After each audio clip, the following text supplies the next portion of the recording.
magacaawa ka wareysano wareys kooban kana hadli doono dhinacyo badan oo ku saabsan Soomaaliland iyo guud ahaan xisbiga UCID. marka hore aad baan idin salaamayaa salaam media waxaan ku weydiinay hore gacmo furan gudoomiye marka hore adiga waxaan ku weydiinay bal waxaad ka warantaa xisbiga UCID xaaladiisa guud ee maanta halku marayo. بسم الله الرحمن الرحيم الحمد لله رب العالمين والصلاة والسلام على رسول الله الكريم. حسب UCID سيد كل إمك الله وضع سعرتان حالتي سوي وناكسن تهاي ميل وناكسن بمريا وحن ملاينا يا إن إمك سيد مالمي وتنبي سبع دركيسين إن تطبضن أي كسب بيرن وعاد ميسان كله سياسة الصوماليلاند taasina waxay ku tusaysaa in uu yahay xisbiga kaliya maanta dadku kalsooni badan ay u hayaan bedeli karana dee xukuumadda maanta talada haysa oo la moodo in nasiib darro lagu guuldareystay dadkii u dhiibtay mas-uulka ama xilkay hayaana ay maanta aad iyo aad uga niyad jabsan yihiin. marka rajada xisbigu way fiican tahay, meel wanaagsanna way maraysaa. waxaa jirta dhawaanahanba in madax badan oo Soomaaliland ay dalka ku sugan yihiin oo madaxweynaha ku sugan yahay iyaga xaqiinana ay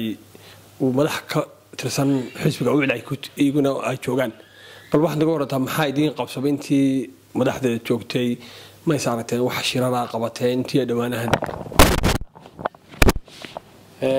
way jiraan madax xisbiga kamid ah oo imika nala jooga inkastoo aanay waqti badan joogin oo muddo kooban joogeen. muddadaana waad iska garanaysaa nin dalka yimi oo ka yimi safar waqti inuu u baahan yahay isaga laftigiisa uu ku nasto. kulamo waanu yeelan doonaa kolley aanu kaga hadli doono waraysi iyo dardargelinta xisbiga laanta UK oo aan rabno inaan intii hore kasii dardargelino. mas-uulka ugu weyn imka nala joogo waxa weeyaan Cali Guray Mujaahid Cali Guray oo gudoomiyaha saddexaad ee xisbiga ah. dhawaana aan rabno inaan la kulanno dhawaan xiriirnaa laakiin hawl badan baa laga yaabaa ayaan rabnaa intuu nala joogo inaan qabsano haddii Ilaahay ka dhigo oo talo iyo tusaale isaguna waxaan uga baahanay inuu nagu soo kordhiyo. madaxda kale ee malaha taabatin waxa weeyaan madaxweynihii dalka ayaa jooga Siranyo Maxamed Axmed Siranyo ayaa joogay in muddo aba joogay inkastoo aad uu jabaq iyo sanqar yara haddana dalka wuu joogay. caawadan aynu fadhino waxaa nagu maqaala inkastoo loo soo sheegin jaaliyadda Somaliland badankeeda UK inay ku leeyihiin xaflad magaalada Liverpool taasoo adigu u eg ama badaysan warkaanu haynaa uu yahay xaflad gaar ah oo loogu talagalay reerka oo aan ahayn mid loogu talagalay jaaliyadda Somaliland. taana dee ay ummadii halkan joogtay badankeeda aad uga niyad jabsan tahay waayo dee waxa la filayay madaxweyne qaranku mar hadduu yimi inuu jaaliyadda la kulmo una waramo una xaal waramo. markaa dee taas waxay ku tusaysaa in khaladaadka ay ku kacayso xukuumaddan. sidaan ognahay madaxweynuhu wuxuu soo maray Faransiiska, wuxuu soo maray dalal kale Yurub ka mid ah, Itoobiya soo maray. sheekadu kala soo saxiixday xagga dekada berbero kale sida wararka la sheegayo ama aan ka warhaynaba. idinka xisbi ahaan UCID ahaan xaga ka taagantiin heshiisyada la saxiixayo iyo hawlaha xisbi dowladda ku soo kordhay minka ay doonayaan sameeyaan. horta xukuumadda maanta talada haysa sida caadada u ah inta badan waxa weeyaan waxaasaanu qabanay iyo waxaasaanu sameynay laakiin wax cadaan oo fact ah oo miiska soo saarta ama bade taageeraya hadalkooda inta badan ma jirto. marka Faransiiska way sheegeen inay heshiisyo ku soo gaareen laakiin dee wax la taaban karo oo ay dadka tuseen ilaa imika lama hayo. waa waxa dee la sugayay inay dee xaqiiq noqon doonto iyo in kale. marka wixii wanaagsan ee dalka wuxuu soo kordhinayay horumar u ah anagu dee markastaba waanu taageersanahay waanaan ku taageerinaa haddii ay dadka usoo bandhigto anigana ay naga talageliso ama nala socodsiiso waa markastaba anagu diyaar baanu nahay wixii dalka u wanaagsan ee horumarkiisa ku saabsan. waxay la fadhiyaysaa si leeg adiga shina waan ku soo noqon doonaa gudoomiye halkan waxay la fadhiyay isaguna gudoomiye ku-xigeenka labaad ee UCID UK Xuseen Maxamed Bisad oo ah runtii nin aad loo yaqaano magaalada kan Ingiriiskana aad uga caana gudoomiye marka hore adigu bal ku soo dhawow waa maxay adiguna waxaad soo jeedinayso. بسم الله الرحمن الرحيم والصلاة والسلام على رسول الله صلى الله عليه وسلم. حتى لما الشعب قرر سومالي لما الكستو يجوغان وان سلامية أنا أقول حمدوني أنا كحلو مرحلة ما أنت ودن كيني سومالي لان أمريو مرحلة دا ودن كيني مريو ما أنت وآد بلوغة ديرونية waxaana looga dirinaya waxa weeyaan xukuumaddii kulmiye ee aynu doonaynay ee aynu ugu hanweyneyn in ay isbedel waddanka ka samayso waa lagu hungoob waxa loogu hungoobayna waxa weeyaan dawaad garan kartaan waxa weeyaan dowladdii aynu islahayn maanta dowladdii hore ee waddankan maamuli jirtay ama haysatay ayay idin dhaamaysaa oo waddanka iyo ummadaba ay u dhaamaysaa maanta iyadiiba si kala daadisay waddankeennii maanta waddankeennii waxa uu marayaa meel khatara waxaanaynu doonaynaa inaynu ka badbaadino khatartaa waddankeena kusoo wajahan ee xisbiga xaakimku wado taasoo ah iyo nijeclaysi iyo qaraabakiil wax la yiraahdo maanta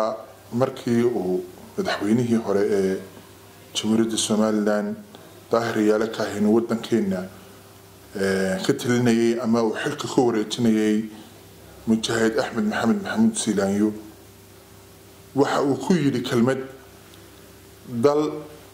iyo dad midaysan ayaan madaxweyne kugu wareejinaya maanta dalkeeni isma haysto maanta dadkeeni midka kaliya ahaa ee aynu ogeyn qadiyadeeni iyo gooniisu taageeni waddanka Somaliland oo muhiim la galiyay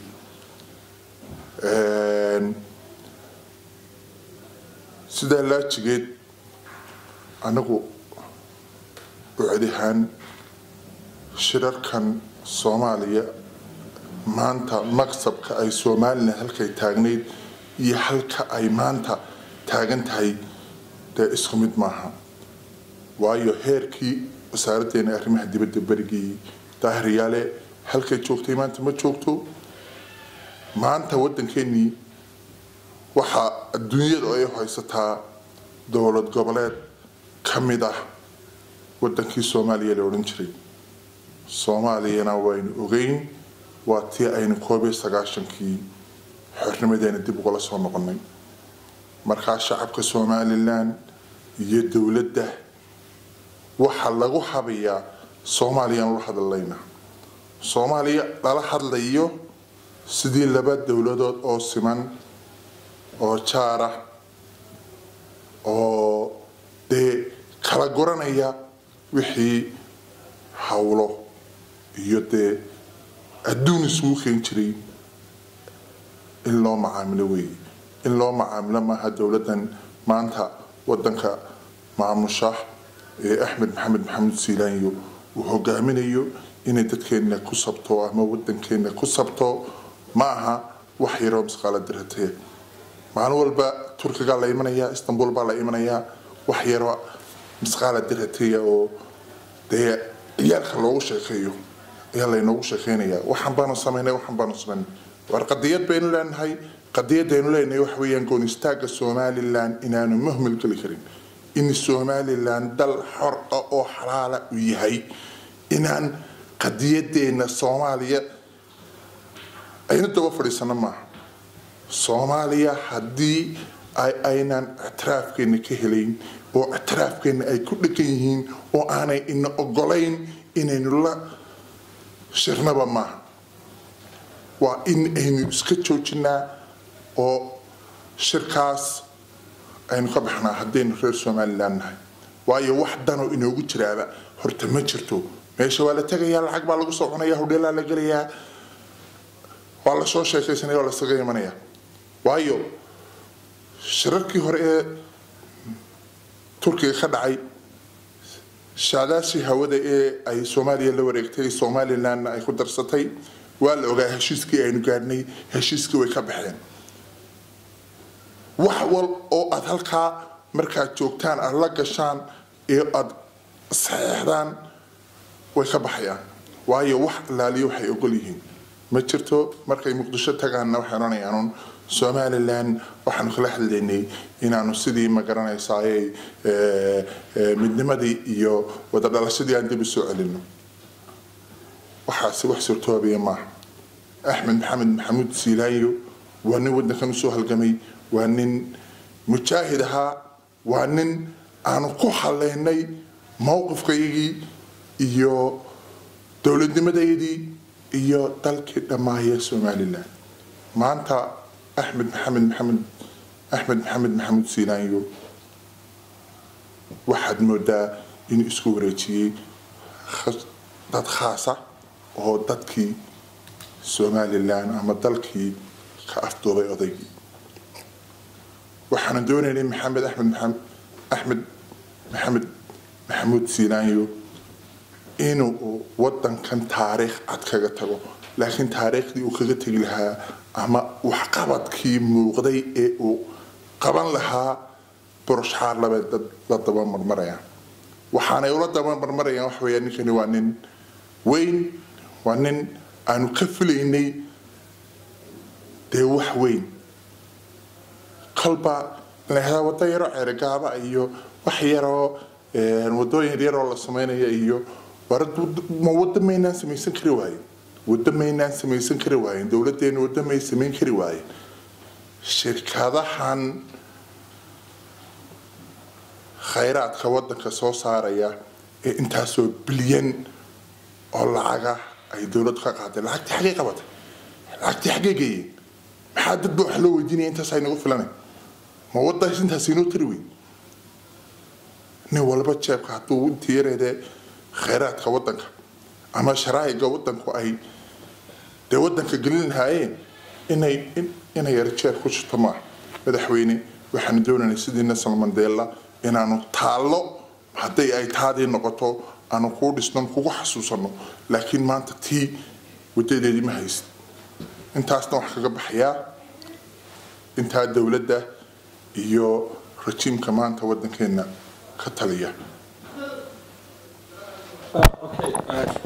فشل واحد شيء ذلك مريم محط عديتها آخر شيء ثلاثة واحد خلخلka waxa keenaya wax weeyaan dalkeeni maanta halkii uu taagnaa ama halkii aynu hiigsanaynay maanta wayna ka hooseynaa waxaynu hiigsanaynay waddankeena inaynu ixtiraafo doonno waddankeena inaynu wax u qabanno waddankeena inaynu dhisano inagoo aan cid kale ama dad kale ama ma garanaysaayay gacan kale waxba ka helin baynu halkaa kusoo gaarnay maanta alxamdulilahi rabbil caalamiin waddankeena waa waddan qaniya sharaa'igan iyo adduunkan maanta waddankeena uu soo jeedaynu jaanis ka faa'iideysana weeye ma aha inaynu nahdo Soomaaliya baan la hadlaynaa wax walba Soomaaliya inta lagu soo koobo adduunkii kale oo dhan la ilaawo Soomaaliya waynu xisaabtamaynaa wax bay naga dhaxayn jiray maanta waynu kala guranaynaa sidii aynu kala gurayno falgeedna qabana weeye laakiin in qalba waxayro masqaad darhatiye dawladdu ay nagu xasabto de ka yeelmayno waan la hadlaynaa on de afma دابا لما كسو نقدو قدوميها محمد واحد قدومي ادو aragtay gudoomiye ku-xigeenka sheegay in dalku ay ka jirto dhibaato dalka dad gaar ah ay qaadanayaan ama dad gaar ah oo kala tahay ee ka jirto maxaa arrinka kale bismillahi raxmaani raxiim dalkii horta waynu wada ogsoonahay dadku way wada arkaan waana tahar iyo habeen madaxda xisbiga mucaaradka ee gaar ahaan xisbiga UCID ay ka hadlayaan inuu dalkii aanu sidii loogu dhiibay xukuumadda maanta haysa iyo si u dhowtoonahayn inkastoo iyagu ay waxyaabo badan sheegtaan oo ay kamida ay ku celceliyaan oo inta xilka hayeenba aanay dhaafin oo ah bridgeyaanu dhisnay wadooyin baanu dhisnay ciidamadan u kordhinay adigu kuwaasna waxay projectyo xukuumaddii hore ay ka tagtay oo dhammaystiran u baahnaa iyo qaar shacabku iyaguba qabsadeen marka xukuumaddanu anigu waxaan ku masaalaa Somaliland markii ay kasoo noqotay dagaalkii ay dalka gacanta ku qabatay xilka markiiba Allah u naxariistay waxa qabtay Cabdiraxmaan dadkii markaynu go'aansanay waxaan ku metelaa tareenkii Somaliland la saari lahaa ayuu baadi doonay dadkiiba isu keenay markuu intaa marinayo ayaa waxa kala wareegay cigaal oo isaguna tareenkii soo iibiyay tareenkii saaray dabeetana isagoon dhammaystirin laakiin wadadii u jeexay dhammaystirkii taayiradii ka maqan weli isagana waqtigiisii Allah u naxariistay isna uu yimi waxa bedelay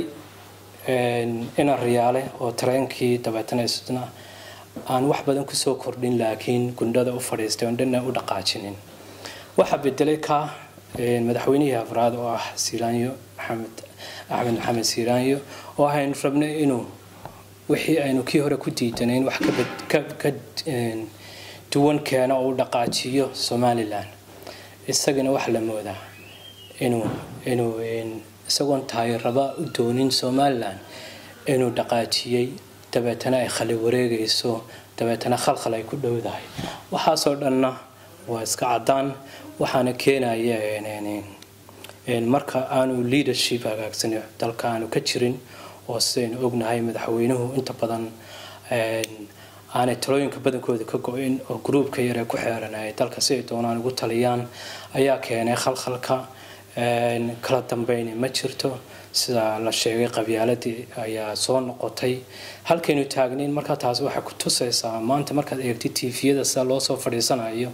oo oday waliba intuu soo fadhiisto oo anigu reer hebela taas waxa muujinaysaa inay dalkii furfurmay waxaad aragtaa bari waxa ka socda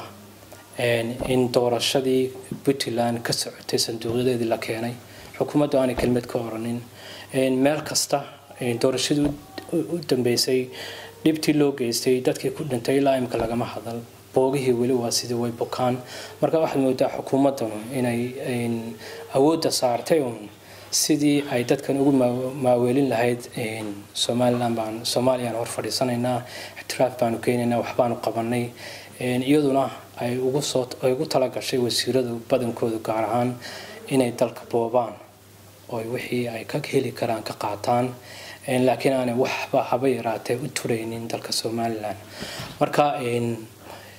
inuu dalka furfurmay taa waynu ognahay imika waad aragtaa barashka ku socda baarlamaankii oo sidii hore nidaamkii hore ay ku dhaqmi jireen wax badan ka bedelay oo hadda la moodo inay wadadii saxda ah qaadeen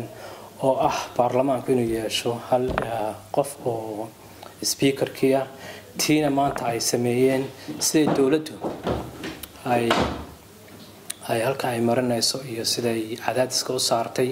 ay barashka u saartay markii horeba wax la oran jiray shirkudoon on the sharciga haba yaraatee adduunka meel laba ka jirin baarlamaanka ku dhaqma jiray taasoo dhame waxaasoo dhan iyagoo jira haddana shacabkii sida u furfurmeen haddii aanay iyagu midoobin waxaan u malaynaya inaanay xaqooda helaynin marka xamsow waxyaabo badan oo cadaan way jiraan aad baa mahadsantihiin runtii waxaa warasi wanaagsan oo runtii dhinacyo badan inkastoo ay dhalishu jirto haddana wanaag kale way jirtaayoo laga yaaba inay waxyaala la qabtay way jirtaa waxaan kale runtii idin weydiin lahaa kale bal waa hadasheen dhaliil iyo wanaag baa sheegteen maxaydun soo jeedinaysaan xukuumadda maanta jirta sida dhaliisha taabanaysaane waa mid noocaya dhaliisha aad maanta ku dhaleysaan cad dhaliiluhu way fara badan yihiin saan horeba u sheegay waxaa ka mid ah tii imika ugu dambeysay Turkiga ay tageen iyo tii ka horeysayba ay diideen inay xusbiyada mucaaradku kala qayb galaan arinta Soomaaliland marka qadiyada Soomaaliland laga hadlayo ama Soomaaliya la hor fadhiisto ama meel kale la tagayo waa masayr guud oo ka dhaxeeyo ummadda dhamaanteed marka waxa loo baahan yahay in la soo xulo dadkii ka bixi lahaa hawsha aqoonteedii leh haday xisbiyada noqoto haday baarlamaanka noqoto haday wax garadka noqoto dad ka bixi kara hawsha cadkeena inoo soo goyn kara loo xulo marka inta badan xukuumadda Kenya adeega ay ku dhaqanto awgeed ayay iyadoo ismaqiiqaysa meel kasta tiraada anaga ayaa ku filan imkana wixii ka raacay ama ku dhacay shirkii u dambeeyay ee Soomaaliya la galeen wayna wada ogeeyno guuldaradii ugu weyneyd ayay halka kala kulmeen taasna waa madaxadeygii iyo jujubka ay doonayaan inay wax ku wadaan jujubna inaanay wax ku soconayn waxaan rajaynayaa inay imika u cadaatay ogaadaan Soomaaliland halka maanta ay marayso waxay ku gaadhay wax weeyaan wada tashi iyo wax isweydiin iyo wax wada qabsi marka haday door bidayso inay kaligeed wax qaban karto waynu aragnaaba soo faa waxay samaysay ama waxay guuldarada ku dhacday xuseen waxaan ku darayaa wax weeyaan dawladdu waa dawladeedii dawladda Somaliland waxa aanu ka doonaynaa wax weeye inay la tashato xisbiyada qaranka Somaliland inay la tashato aqoonyahanka inay la tashato shacabkeeda dawladdu haddii ay taahdaan anigu baa wax walba ka mas'uulay igmada bil aadan baa tahay madaxweyne ama dawladda oo Axmed Maxamed Maxamuud oo ka yahay garwadeenka madaxweyne shakhsi baa tahay shakhsiga ilaahay abuurtay baa tahay waad khaldami kartaa waxbaad sixi kartaa waxna ma sixi kartid talada ummadda ka qaado ha isku koobin kaliya inaad Soomaaliya la hadasho xisbiyada qaranka ee xalaasha ee garabkaaga taagan la tasho madaxweyne waxa kale oo aan ku darayaa madaxweyne anoo toos u hadlaya madaxweyne ummaddu way ku helanay laakiin maanta waxaad moodaa in ay kuwan qolooyinkan kugu xiran ay dalunkaasi radiyaan madaxweyne ummadii iyo shacabkii shalay ku doortay ay isku horkeeneen madaxweyne intay goor tahay wadanka daba qabo adigu istaba qabo xukuumadaadan maanta kala wada lulataa dhinac isku keen madaxweyne waxaad qabatay cid inkari mayso taariikhda shay laakiin hadda madaxweyne arrimaha kale ee wadanka maanta aafeeyay waad ogtahay nin weyn baa tahay waxyaabo badan baad la socotaa annaga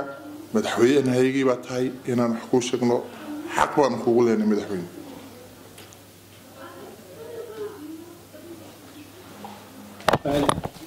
maxamed adiguna maxaad ku dalay wallahi waxaan ku dari lahaa in wadankii halku marayo xaaladdu marayo waynu wada ogsoonahay laakiin waxa nasiib darro ah mar haddii xukuumaddii amaba ciddii xilka haysay ay arki weydo khaladaadkeeda waxna dhagaysan weydo taasaa nasiib darro ah laakiin anagu mar kastaba ummadda habeen iyo maalinba waan u sheegaynaa khaladaadka xukuumadda waayo xisbiyada mucaaradku waa muraayadii xukuumadda hadday markaa muraayadda iyagu isku eegi waayaan oo naga dhagaysan waayaan waxaan malaynayaa dee burburkeeda iyagu unbay moogtay dambarsan doontaa doorashadiina way soo dhowdahay marka anigu mar kastaba waa in dhalinyarada haddii aan xaqooda la ilaalina waxa ka dambeyn kara inay qarax ka dhaco dhalinyaradu waa mustaqbalkii marka waanay garataa wixii loo idmaday baan leenahay xukuumadda waxaan intaa ku dari lahaa oon raacin lahaa maadaama aanu nahay mas-uuliyiintii xisbiga u ciday UK in dhaweydba waxaad maqlayseen dacaayado badan oo miidiyada la soo gelinayay oo xisbiga u cid lagu hayo taasoo in badan ba nagu socotay oon u malaynayo imika aanu la qabsanay oo gudihii nagaga socotay oo kolba inta qaar meel la soo fadhiisay oo dhabarka la soo taabto loo oranayo xisbigii bay iska casileen dhawaan UK list inta la soo geliyay website-yada la yiri waxay iska casileen xisbigii u cid taas aan u sheegayno taageerayaasha xisbiga inaanay waxba ka jirin groupka soo urursaday yiri North London baan metelnaana aanu aragna qurba joog cusub oo soo baxay oo waji ku macaasha taasuna aan u malayno inay xukuumaddu ka dambeysay oo ah weerarkii amaba dagaalkii nagu haysay laakiin waxaan leeyahay u cid taas waxba yeeli mayso way ku sii adkaanaysaa midnimo ayuunbay inoo horseedaysaa insha allah xuseen adigu waxaad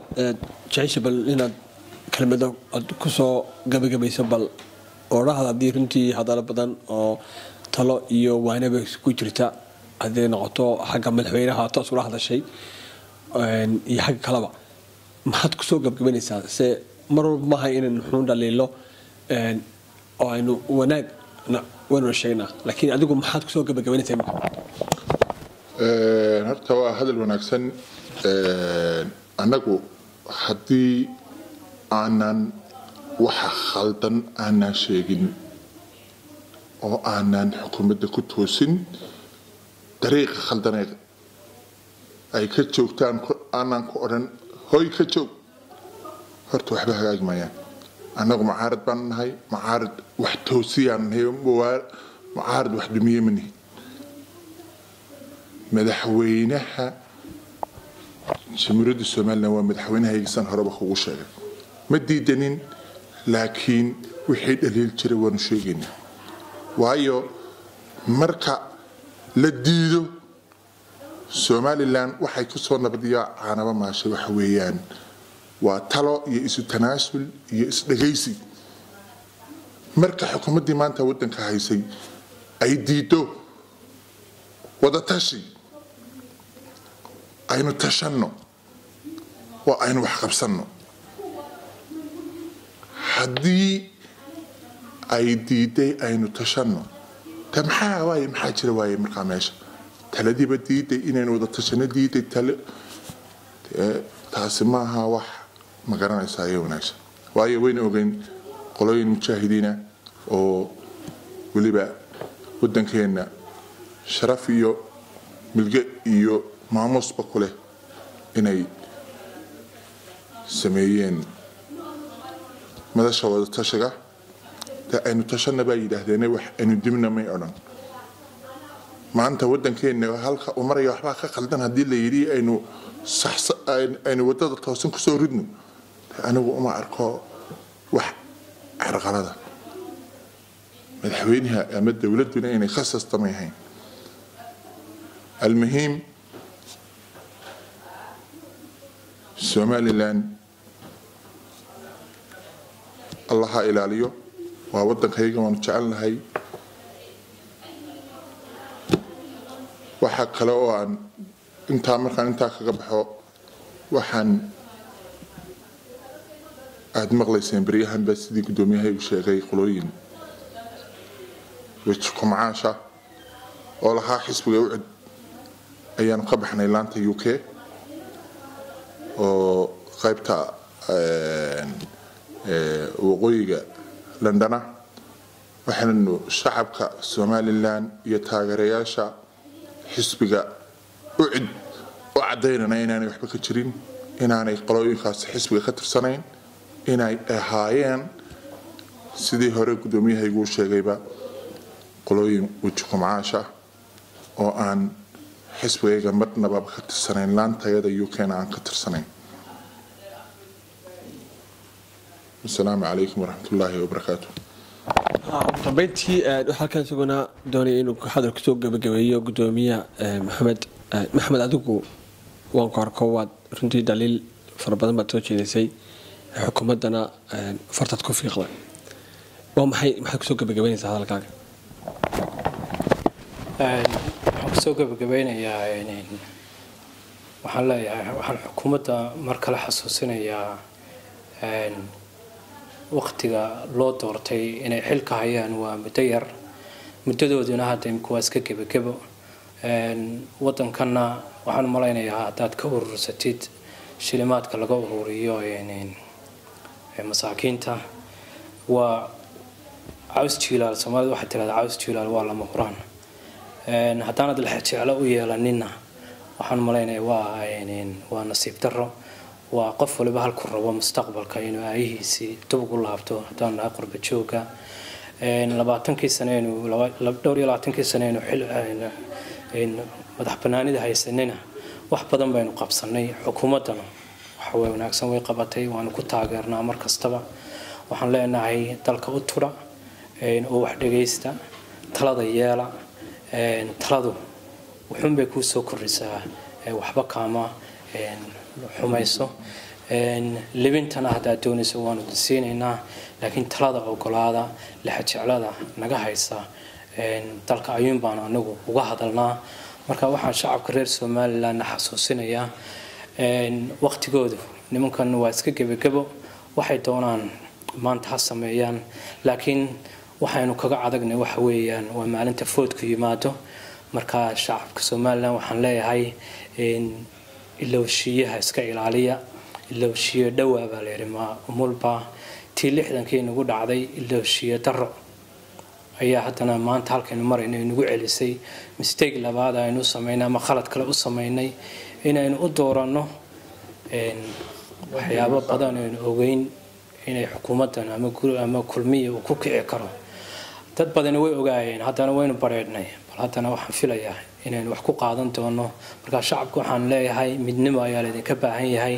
inay midoodaan gacmooda jir bay wax ku gooyaan ka idinka naxayeen inay dhageysataan inaynu ka waantoono